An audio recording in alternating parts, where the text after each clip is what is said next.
ترى اشتركتوا معايا في القناة ولا لسه؟ لو ما اشتركتوش معايا بسرعة تشتركوا معايا عشان اللي جاي احلى واحلى.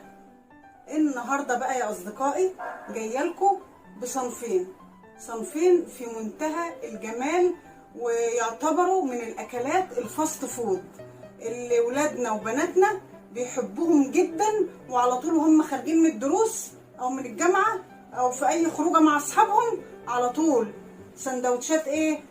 ها قولوا معايا، شاورما وكفته. النهارده معانا صنفين الاتنين احلى من بعض. نتعرف على المكونات بتاعتي النهارده وبسرعه مش هرغي كتير وندخل على طول في الصنفين بتوعنا النهارده. اول حاجه عندنا يا جماعه شاورما الفراخ.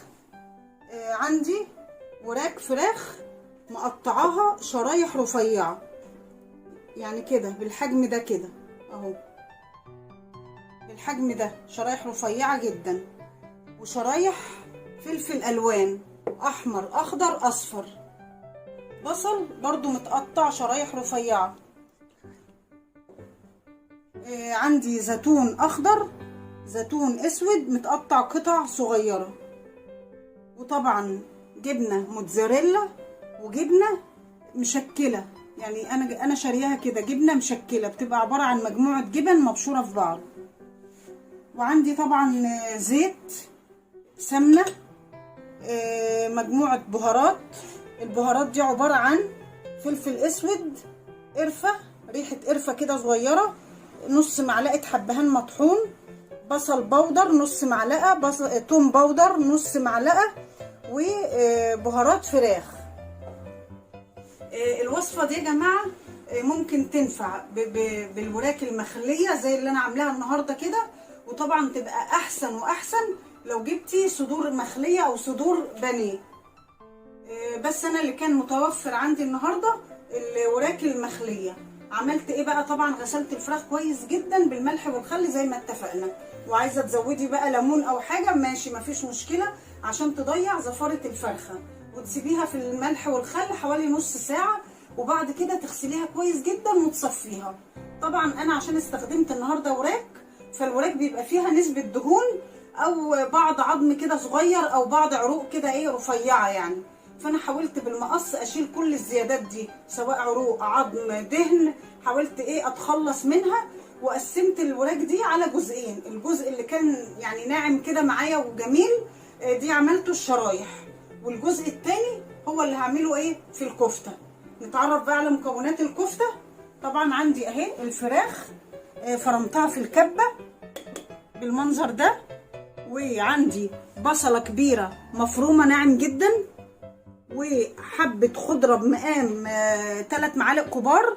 الخضره دي عباره عن بقدونس وكزبره خضراء، برضو ضربتها في الكبه ونعمتها جدا. ومعايا بقسماط، وهحكي لكم دلوقتي حكايه البقسماط معايا ايه النهارده. حوالي 3 معالق بقسماط كبار من معالق الاكل. معايا كمان الفيجيتار الجميل ده، والطماطم دي على فكره جت هنا غلط يا جماعه، لان الطماطم دي تبع الشاورما. اتفضلي روحي ناحيه الشاورما ماشي. ومعايا نفس البهارات على فكره اهي، نفس البهارات بتاعه الشاورما، معلقه كبيره ملح، حبه فلفل اسود، نص معلقه حبهان، نص معلقه توم بودر، بصل بودر، ربع معلقه قرفه، ما كترش القرفه يا جماعه عشان ما تغيرش الطعم، ومعلقه صغيره بهارات فراخ، يبقى نفس البهارات عندي. المهم على السريع كده حكايه البقسماط معايا ايه النهارده. انا جيت اشوف البقسماط عندي في التلاجة لقيت صلاحيته منتهيه، فكنت في مأزق بقى انا محتاجه بقسماط، وقمت جايبه على طول من غير تفكير رغيفين فينو، والرغيفين دول نشفتهم في الفرن شويه لحد ما بقوا ناشفين، سبتهم يبردوا، وبعد كده ضربتهم ضربه بقى حلوه كده في الكبه، وبعد ما ضربتهم نخلتهم بمصفى كده سلك عندك عشان يبقى ناعم، وبعد ما اتنخلوا معايا حطيتهم على الناشف كده على المقلايه على النار، واديتهم بقى ايه تشويحه كده حلوه لحد ما بقوا باللون الجميل ده.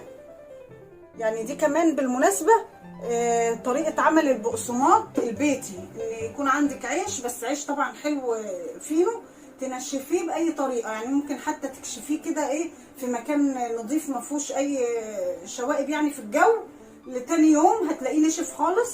تبداي بقى ايه تكسريه كده قطع صغيره وتضربيه في الكبه بالطريقه اللي انا قلت عليها. ده البقسماط. نبدا بسرعه عشان برضو ايه وقت البرنامج. اول حاجه هجيب بوله معايا، بسم الله الرحمن الرحيم، وابدا احط فيها شرايح الفراخ اللي انا عاملاها. اقوم حاطه كل البهارات يا جماعه اللي عندي على الفراخ،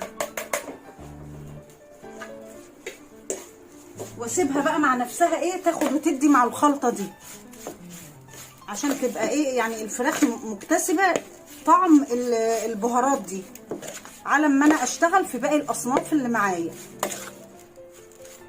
الله، ريحه التوابل دي يا جماعه وخاصه بهارات الفراخ بتدي ريحه جميله جدا.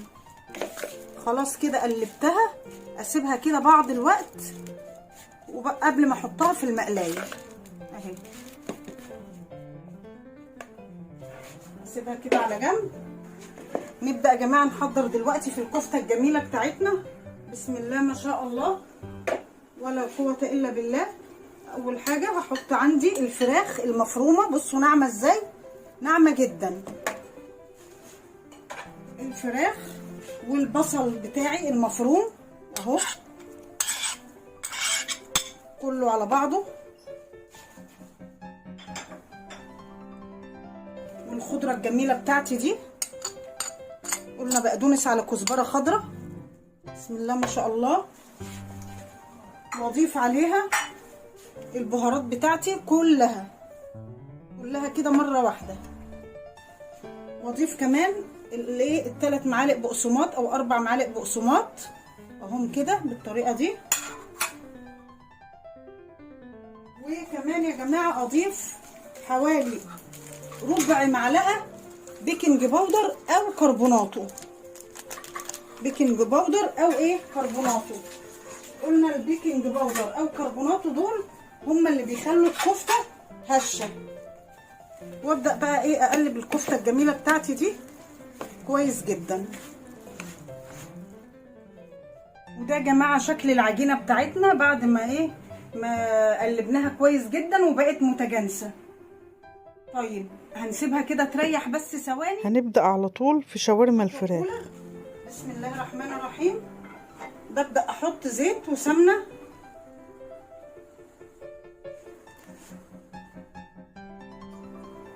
حبة زيت وحوالي معلقتين سمنه،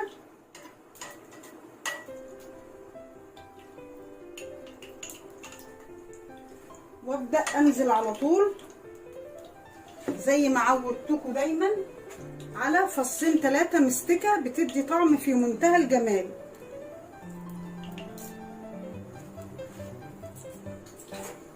خلاص اهي مجرد ما هتسيح انزل على طول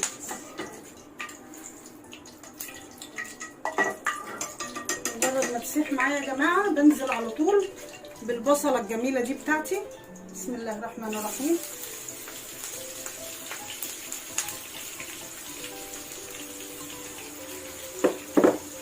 يا دوبك البصله تخدل، يعني حتى مش عايزاها تاخد اي لون، مجرد ما هتخدل كده مني على طول هقوم حاطه على طول الفلفل الالوان وراها على طول. طيب انا سبت شرايح الشاورما الفراخ مع الخلطه بتاعتي مع التوابل الجميله بتاعتها دي حوالي 10 دقايق. بعد كده في مقلايه تانية حبه سمنه على زيت،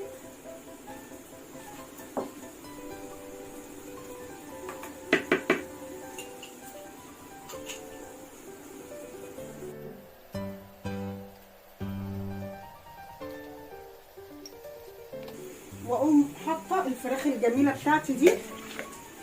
مجرد ما السمنه على زيت تسخن اقوم حطاها على طول في المقلايه. البصل يا جماعه بدأ هيغير لونه اهو، اقوم ضايفه على طول الفلفل الالوان، ما شاء الله بيبقى طعمه تحفه.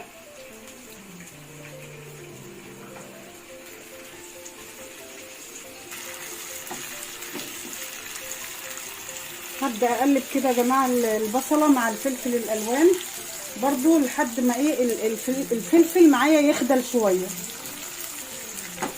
وفي الوقت نفسه هقوم حاطه على طول الفراخ الجميله بتاعتي. بسم الله ما شاء الله، اللهم صل على النبي.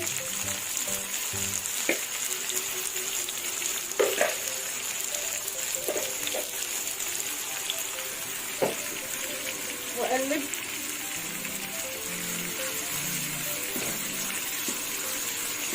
يعني اديها بقى سواها بقى، يعني حوالي ربع ساعه تلت ساعه بالكتير، تاخد وتدي كده مع بعضها على ما انا اخلص الخلطه الجميله بتاعتها. بسم الله ما شاء الله، الريحه مش قادره اقول لكم يا جماعه في منتهى الجمال.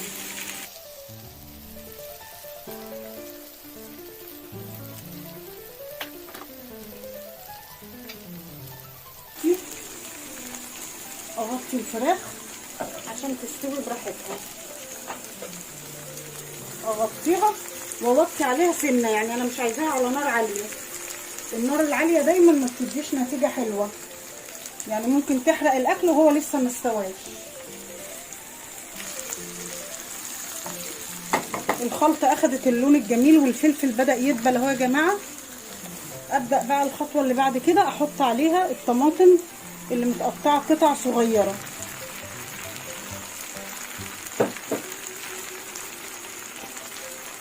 برضو الطماطم كده ايه تستوي شويه معانا، وبعدين احط عليها الزيتون.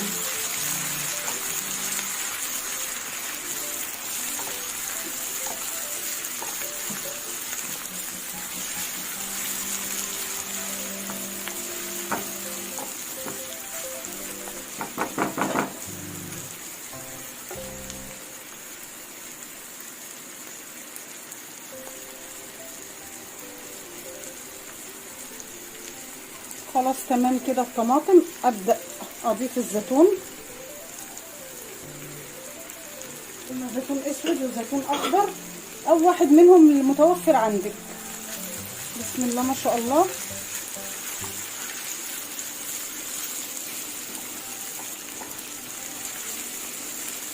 اقل من 5 دقايق واطفي عليها. ودي الخلطه بتاعتنا بعد ما خلاص استوت.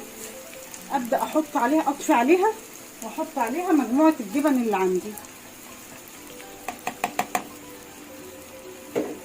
واقلبها واسيبها يا جماعه على جنب على ما الفراخ تستوي.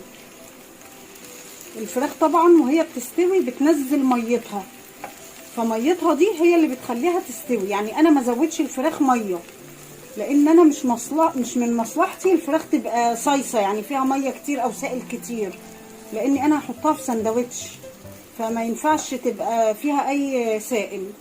عشان كده بسيب الفراخ تنزل ميتها وتنشف. شايفين الجبنه ادت قوام عامل ازاي ما شاء الله. ولسه لما نحط الجبنه الموتزاريلا. دلوقتي يا جماعه هنبدا نصبع الكفته. بسم الله الرحمن الرحيم. اللهم بارك. ابل ايدي زيت كده عشان طبعا ايه الكفته ما تلزقش في ايدي، وطبعا بالحجم اللي يناسبك. ممكن تعمليها صوابع وممكن تعمليها كور، يعني زي ما انت حابه. اهي صباع الكفته اهو بالحجم ده حلو مناسب. احطه كده في البيض. بسم الله ما شاء الله. وبعد كده ادحرجه كده في الفيجيتار بتاعي. بسم الله ما شاء الله. شوفوا منظر الصبع اهو يا جماعه في منتهى الجمال. وده شكل صوابع الكفته بعد ما اتصبعت. هنبدا بقى نقلي الكفته بتاعتنا النهارده على ما الفراخ الشاورما تستوي. انا عملت عليها تشيك دلوقتي، لقيتها لسه عليها ايه سنه صغيره. بسم الله الرحمن الرحيم. لازم يا جماعه يبقى ايه الزيت غزير وفي نفس الوقت سخن قوي. وبعد ما يسخن قوي وابدا كده اسقط فيه الكفته، اوطي عليه شويه عشان برضو ايه تستوي على نار وسط، لا هي هاديه قوي ولا هي عاليه. بسم الله ما شاء الله. اكله في منتهى الجمال، وهتدعوا لي لما تجربوها ان شاء الله. انا عايزه يا جماعه لو عجبتكم الاكله دي، لو سمحتوا اللي ما اشتركش في القناه يشترك، يعني بليز ارجوكم تشتركوا في القناه وتجربوا الاكله دي وتدعوا لي ان شاء الله تعالى. بسم الله ما شاء الله. احنا قلنا مش عايزين النار واطيه قوي ولا عاليه قوي، النار الوسط بتدي نتيجه افضل بكتير.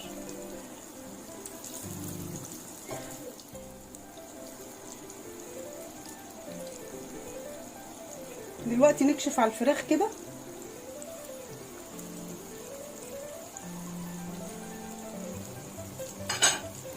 بسم الله ما شاء الله، ريحتها مش قادره اقول لكم جمالها. ريحه البهارات وخاصه بهارات الفراخ مديه نتيجه روعه. انت بقى تعملي عليها تشيك كده، تاخدي واحده كده تدوقيها وتشوفي استوت ولا لا. ما شاء الله يا جماعه الفراخ استوت وزي الفل. بس بقى هي عايزه اقول لكم ان هي حادقه سنه، وانا عارفه ان هي حادقه سنه، بس الخلطه دي ما فيهاش ملح، فالحدوقيه الزايده هنا هتتعادل مع الخلطه اللي احنا ما حطيناش فيها ملح. انا بعمل كده ليه؟ الخطوه دي بصفيها ليه في مصفى؟ علشان الزيوت اللي فيها والسمنه اللي فيها تتصفى.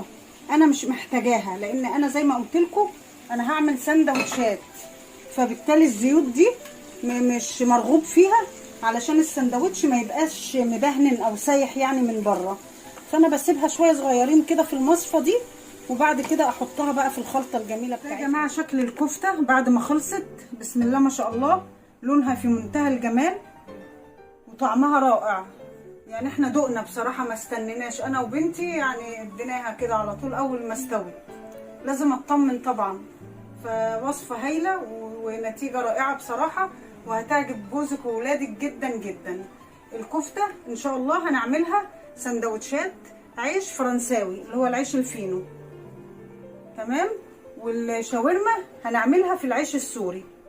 الشاورما هي يا جماعه زي ما قلت لكم صفيتها من الزيوت اللي فيها، وصفيت كمان الخلطه دي اهي، تلاقيها خاليه اهي من الزيوت. واحطها بقى على بعض كده واقلبها تقليبه كويسه، وابدا بقى ايه اعمل السندوتشات بتاعتي. يلا بينا يا جماعه نبدا نعمل سندوتشات بقى الكفته والشاورما اللي هتاكلوا صوابعكم وراها. بسم الله الرحمن الرحيم. كده على طول نحط صابع الكفته.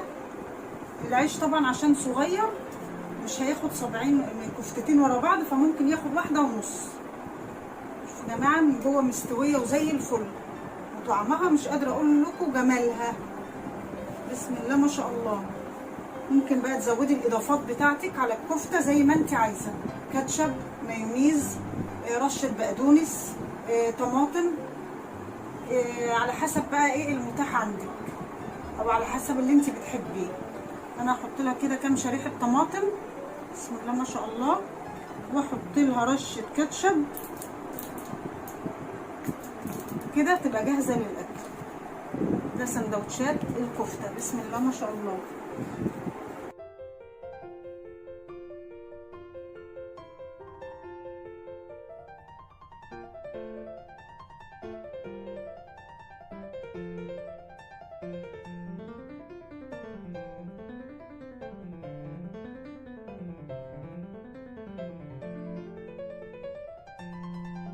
دي كانت معانا سندوتشات الكفته.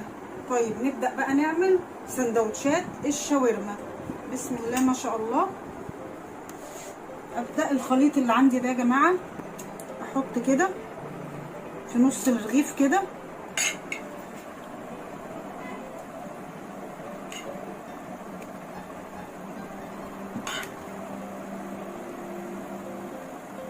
كفايه قوي.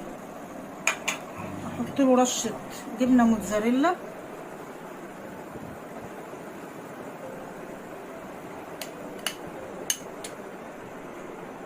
على الجمال،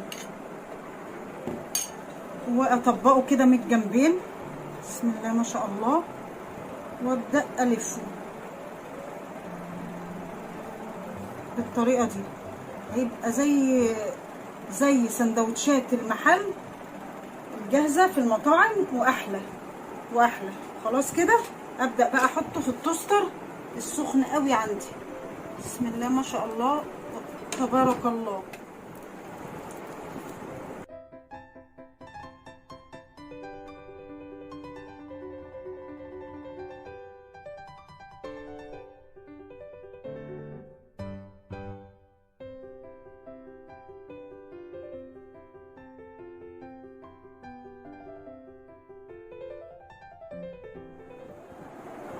وبكده يا جماعه خلصنا سندوتشاتنا الجميله النهارده اللي اتمنى انها تكون عجبتكم. سندوتشات شاورما بالعيش السوري، سندوتشات شاورما بالعيش الفينو عملتها في التوستر، سندوتشات كفتة فراخ، واقدم معاها البطاطس المحمرة. اكلة خفيفة وجميلة ان شاء الله تنول اعجابكم. لو عجبكم الفيديو ما تنسوش تشتركوا في القناة وتفعلوا الجرس وتشيروا الفيديو على مجموعات كتير. اشوفكم باذن الله تعالى في فيديوهات تانية كتير وانتوا بألف خير.